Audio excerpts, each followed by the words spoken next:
दोस्तों नमस्कार। एक बार फिर से आप सभी का स्वागत है।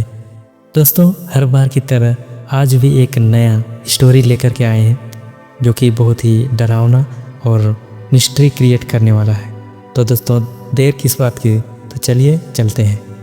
दोस्तों इस कहानी का नाम है भूतिया स्कूल। स्थान मध्य प्रदेश, एक दूर दराज इलाका। संध्या एक नई शिक्षिका बहाल हुई थी।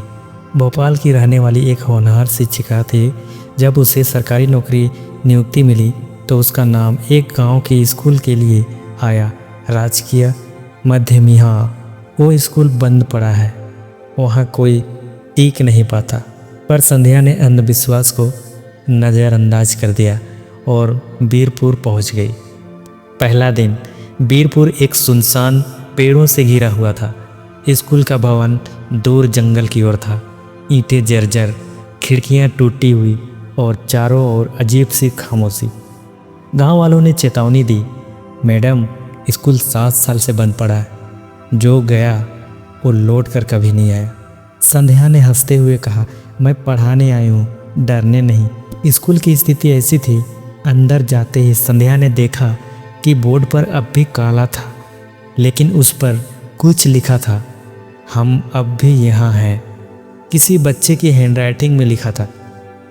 उसे मिटा दिया, सोचा कि कोई गांव के बच्चे की शरारत होगी, लेकिन जैसे ही पीठ घुमाई बोर्ड पर वही शब्द फिर से उभर आए।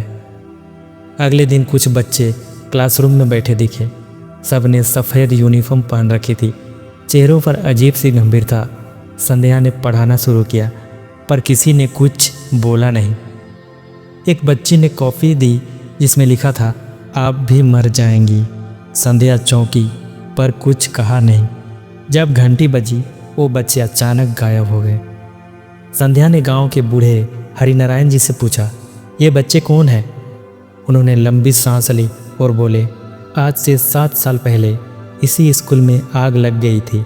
15 बच्चे और एक टीचर अंदर में फंसकर जल गए थे। तब से हर शिक्षक को वही बच्चे नज़र आते हैं। सरकार ने स्कूल को फिर से खोलने की कोशिश की, लेकिन जो भी गया पागल होकर लौट आया, या फिर कभी लौटा ही नहीं। रात को संध्या स्कूल की फाइलें पढ़ रही थी। एक रजिस्टर में उसे उन बच्चों के नाम मिले जो हादसे में मरे थे। उसे झटका तब लगा जब उसे वही नाम उन बच्चों की कॉपियों पर दिखे जो आज क्लास में बैठे थे। रात को किसी ने दरवाज़ा खटखटाया। उसने झांका, बाहर कोई नहीं था। तभी पीछे से किसी ने फुसफुसाया, मैडम होमवर्क पूरा कर लिया है, तीसरी सुबह होती है। अब संध्या के चेहरे पर भय दिखने लगा था। वह चाहती थी कि स्कूल छोड़ दे, पर उसे कुछ रोक रहा था। उस दिन क्लास में वही बच्ची बोली, मैडम क्या आप मुझे मुक्ति दिला सकती हैं? संध्या चौंक गई, कैसे मुक्ति? हमें जलाकर मार डाला गया। वो मास्टर जी अब भी यही हैं, भूतपूर्व मास्टर जी। संध्या ने खोजबीन की। पता चला अगले दिन मास्टर जी का नाम श्याम सिंह निकला। लोग कहते थे कि वह तांत्रिक विद्या करता था और बलि देना चाहता था। बच्चों को कमरे में बंद करके खुद बाहर निकल आया। जब स्कूल जला तब वह बच गया, लेकिन लोग उसे मार नहीं पाए, वह गायब हो गया। गाँव वालों का मानना था कि वही आत्मा अब भी स्कूल में है। अंतिम रात संध्या ने एक पूजा का आयोजन किया। स्कूल में हवन किया, बच्चों की तस्वीरें रखी और प्रार्थना की। मध्य रात्रि को हवाओं में शोर हुआ, चारों तरफ से जलने की बू आने लगी।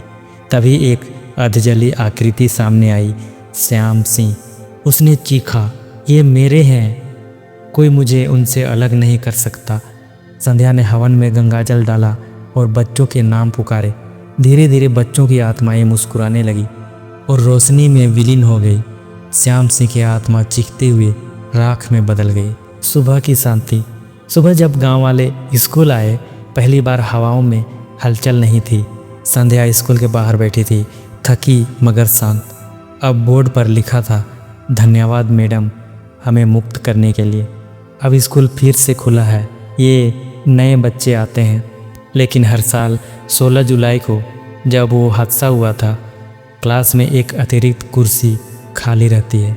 संध्या कहती है, मुक्त हो गए मगर यादें अब भी यहीं हैं। तो दोस्तों इस कहानी में बस इतना ही। दोस्तों कहानी कैसा लगा कमेंट में ज़रूर बताइए, और इसी तरह की कहानी सुनने के लिए और देखने के लिए आप चैनल को सब्सक्राइब कर सकते हैं। और मिलते हैं अगली वीडियो में इसी तरह की इंटरेस्टिंग से भरी कहानी लेकर के। तब तक के लिए नमस्कार।